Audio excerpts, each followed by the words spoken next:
Black Dolphin Prison, inside Russia's most extreme maximum security jail. The walls that never sleep. Hit that subscribe button if you dare, because once you step inside these walls with me, there's no turning back. Like the video, drop a comment, and brace yourself. This is Black Dolphin Prison, and this is where the story begins. The alarm blared across the frozen yard long before dawn, cutting through the bitter Russian air like a blade. Guards sprinted toward the outer gate, radios crackling with panic.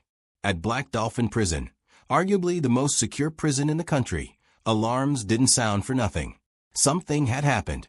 Something impossible. A prisoner was missing. Inside the control room, red lights flashed across the monitors as Senior Officer Captain Mikhail Sokolov tried to make sense of the chaos. A prisoner missing from Black Dolphin was not merely unusual. It was unthinkable. This was a fortress built to erase hope. Inmates were monitored non-stop, cells built like steel cages within concrete rooms, cameras in every corner, guards trained with military precision. No one had ever escaped. Yet the count was off. One name in the ledger was no longer accounted for. Ivan Komarev, a former police mechanic with a history of smuggling and corruption, convicted years earlier for a meticulously planned heist that embarrassed high-ranking officials. His crimes made him infamous, but nothing about him suggested he had the cunning to pull off a vanishing act from the most secure facility in the nation. Sokolov slammed his fist against the desk as the guards confirmed the impossible. Komarev's cell was empty, untouched, as if he had walked through the walls and disappeared into the icy night. The investigation began instantly. Every step, every movement within the last 24 hours had to be retraced. Surveillance footage was pulled, and guards were interrogated. Black Dolphin had no blind spots, at least none they were aware of. That morning, a special investigator from Moscow arrived, Major Elena Markova, known for solving cases that seemed unsolvable. She entered the prison's inner halls with calm eyes but a razor-sharp mind, absorbing every detail. The echo of boots on concrete, the faint metallic smell in the air, the rigid posture of guards trained never to relax. Inside Komarev's cell, she noticed something everyone else had missed. There, etched faintly into the metal bed frame, were numbers, coordinates, a location, remote, far from the prison, near the border. Something cold twisted in Elena's stomach. This wasn't an escape. It was a message. Guards found no tool marks, no signs of forced entry, and no tampering with cameras. Komarev had simply vanished. The only clue, those coordinates. Meanwhile, rumors swept through the inmate blocks. Some whispered that Komarev had been taken by corrupt guards. Others said he had been quietly removed by powerful people he once worked for. And some insisted he had never left at all, that he was simply being hidden deep within the prison for a reason no one dared to speak aloud. But one inmate, a quiet, observant man named Oleg Biryakov, claimed to know something. He asked to speak only with Major Markova. She met him in the narrow interview chamber, the walls thick enough to muffle gunshots. Oleg leaned forward, eyes darting toward the surveillance camera. "You think he escaped?" Oleg whispered. "He didn't. Komarev was taken." "Taken? By who?" Elena pressed. Oleg's voice sank even lower. "By someone who isn't supposed to exist anymore." Before she could question him further, a guard opened the door. Oleg was immediately escorted out. But as he rose, he slipped a scrap of paper into Elena's palm without anyone noticing. She opened it after the guard left.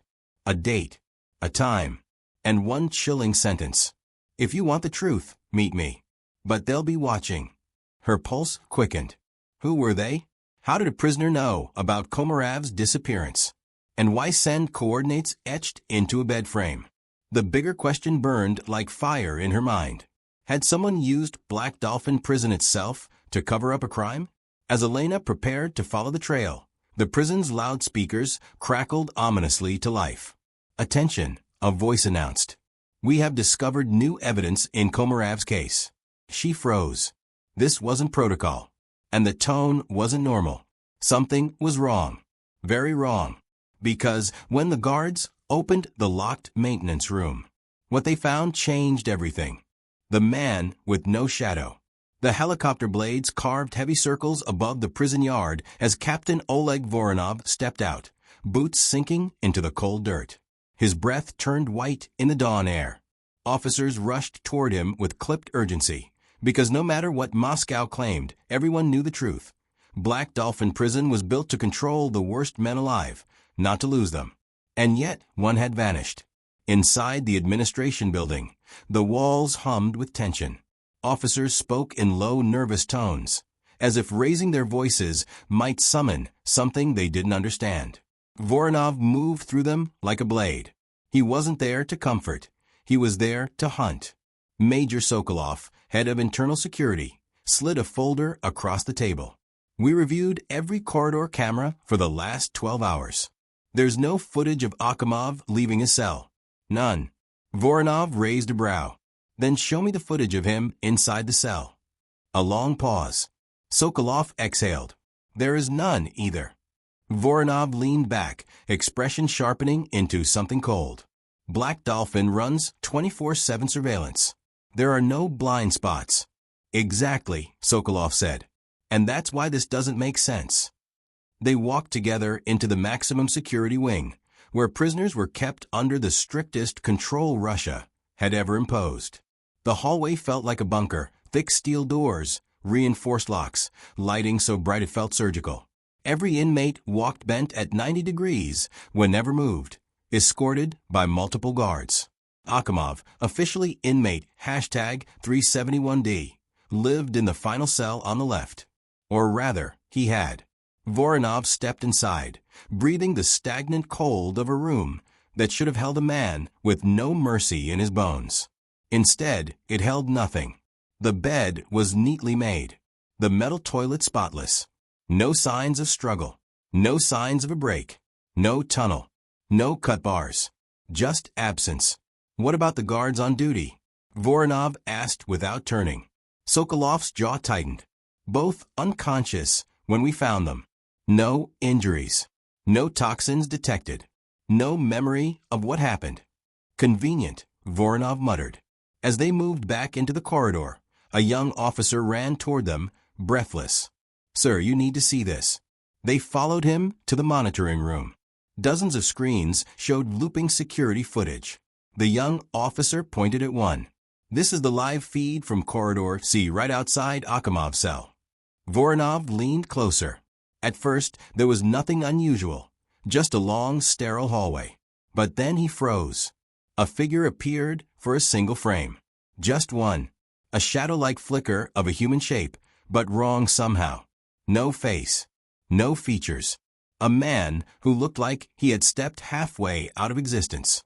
Then the frame ended, and the corridor went back to normal. That's impossible, Sokolov whispered. Voronov replayed the frame. What time was this? 3 minutes before we discovered Akhimov missing. Sokolov shook his head. We scrubbed the system earlier. This wasn't there. Voronov's voice dropped, meaning someone added it after we looked. And removed everything else, the young officer added, swallowing hard. Entire blocks of footage. Deleted so precisely you wouldn't know unless you were looking for gaps. Voronov felt the hairs on his arms rise. Someone with direct access, he said. Someone inside. He stared at the single-frame figure again. Whoever or whatever it wasn't Akhimov. But it was connected to him.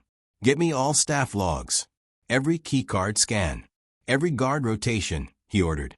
Someone helped him disappear. Then he turned, voice low and razor-sharp. And whoever they are, they're still here. Before anyone could respond, alarms blared across the prison. An automated voice echoed. Emergency alert.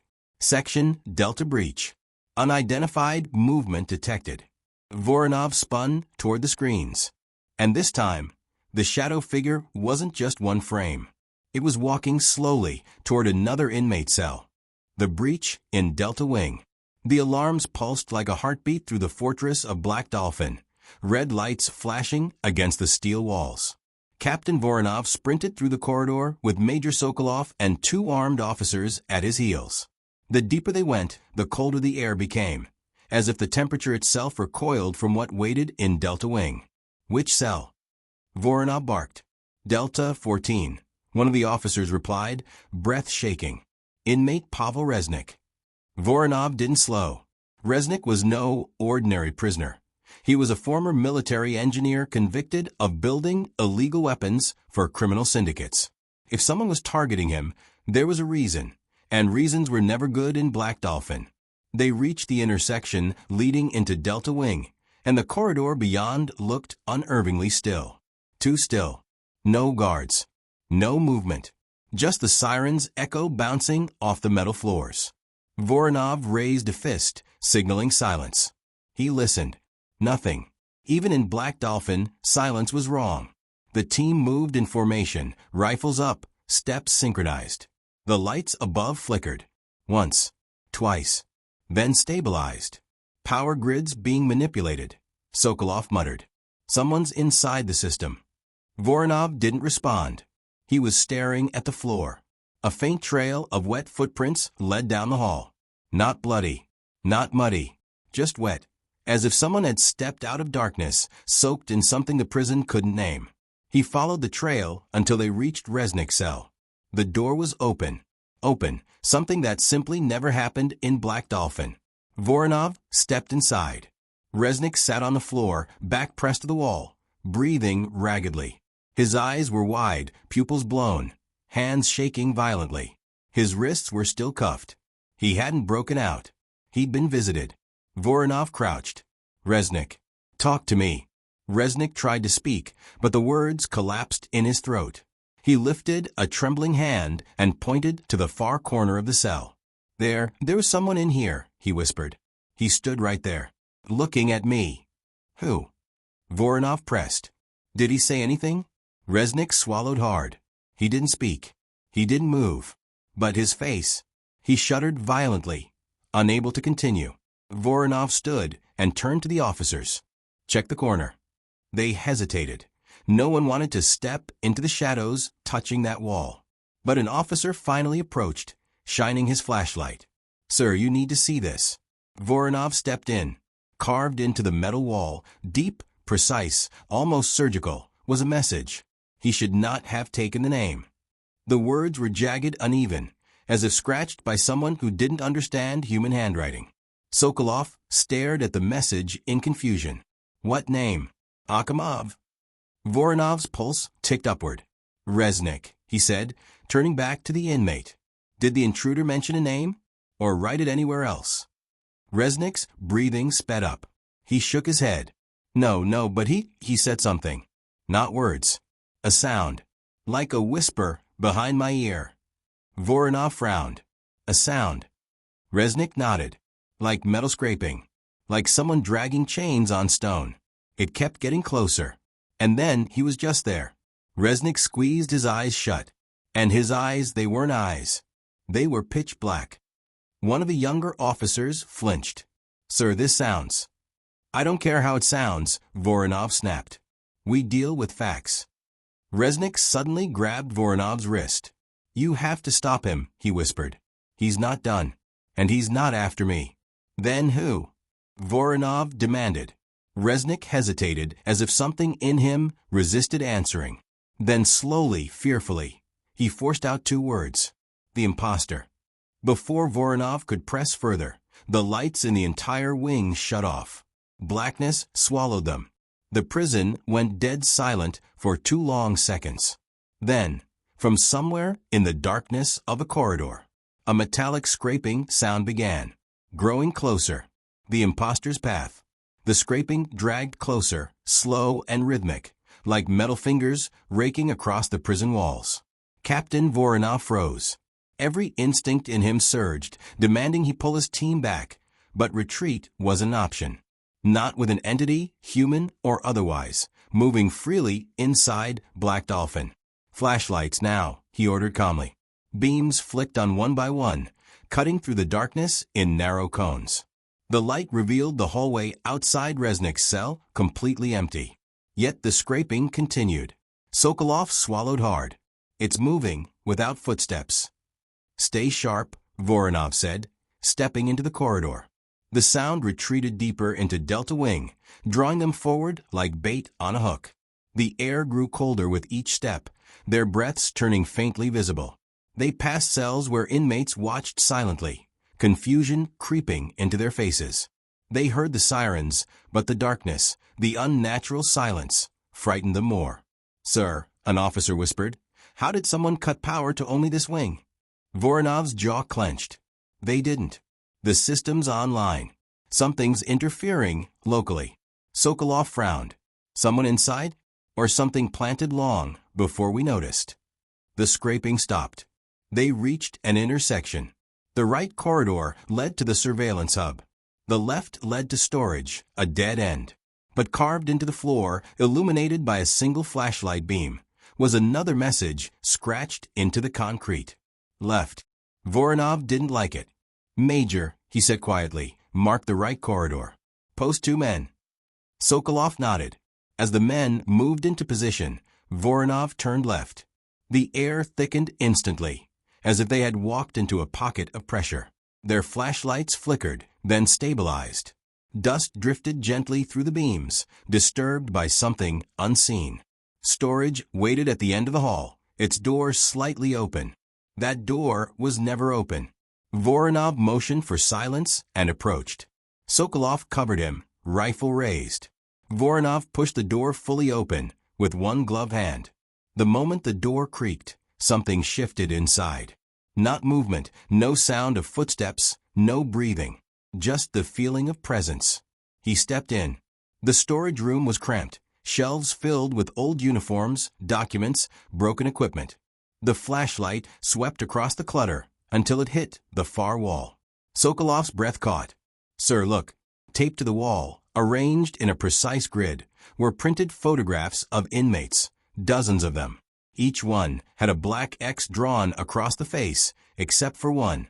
A single photo remained unmarked. Dmitry Akhimov. Voronov felt his stomach twist.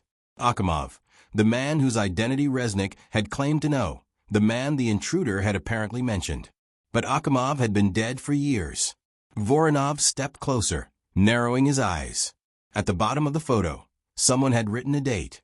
Fresh ink. Still glossy. 12.12, today. Sokolov whispered. "Sir, is this a threat?" "No," Voronov murmured. "This is a target."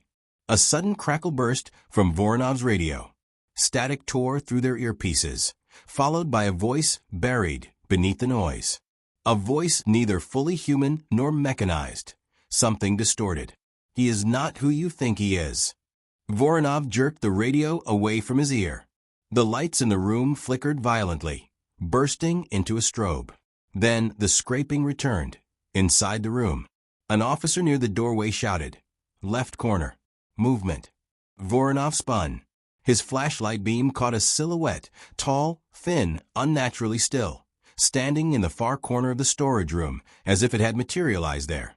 But before they could focus, the lights blew out entirely. Darkness swallowed the room. A metallic whisper breathed inches behind Voronov's ear. "You're following the wrong man."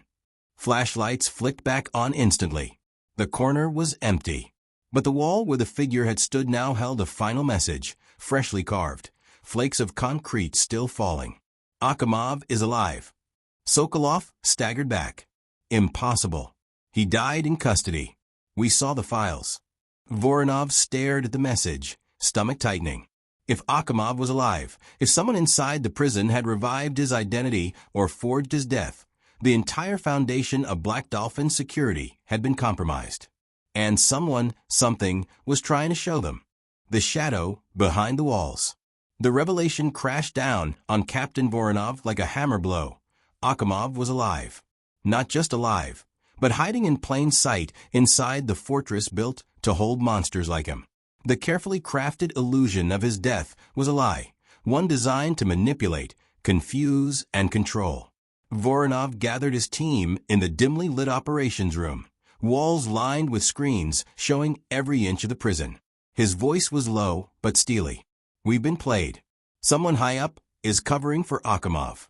Someone who's used Black Dolphin's shadow to bury the truth." Major Sokolov nodded grimly. "But who? And why?"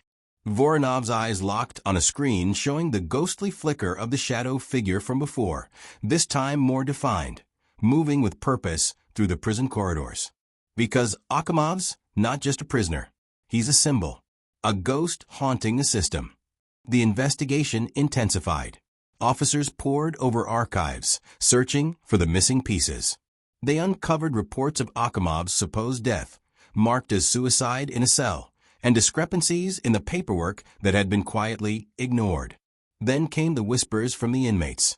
Stories of a man who walked the prison disguised, moving unseen, commanding respect and fear. A legend known only as the Phantom. Voronov realized the impossible. Akimov had used the prison itself as his weapon, his cloak. His disappearance wasn't an escape, it was a takeover. The final confrontation came one cold night when Voronov and a tactical team cornered the shadow figure in a forgotten maintenance tunnel beneath the prison. The figure turned, revealing a face carved with scars, eyes cold and calculating. Akimov. I never left, Akimov said quietly. I became part of this place. Invisible. Untouchable. Voronov's hand tightened on his rifle. Why? Akimov smiled thinly. Because power in here isn't about freedom. It's about control. And I'm the one who controls Black Dolphin now. The prison had become a kingdom ruled by a ghost, a man who transcended walls and bars. The brutal regime, the bent-over marches, the unyielding surveillance, all were theater for a ruler hiding in plain sight. As Akimov was taken back into custody, the true horror settled in. Black Dolphin was not the unbreakable fortress they believed. It was a prison of shadows, where the line between hunter and hunted blurred into darkness. Voronov watched the steel door close behind Akimov, the echoes lingering like a final warning. Outside, the cold wind whispered through the barren landscape near the Kazakhstan border. Black Dolphin Prison remained unyielding, but within its walls a silent war raged, a war not just for control, but for the very soul of justice. And the shadows were far from done. If you thought this story was intense, you're not ready for the next one, hit subscribe so you don't miss it. The darkest prisons hold the darkest secrets. Thanks for watching.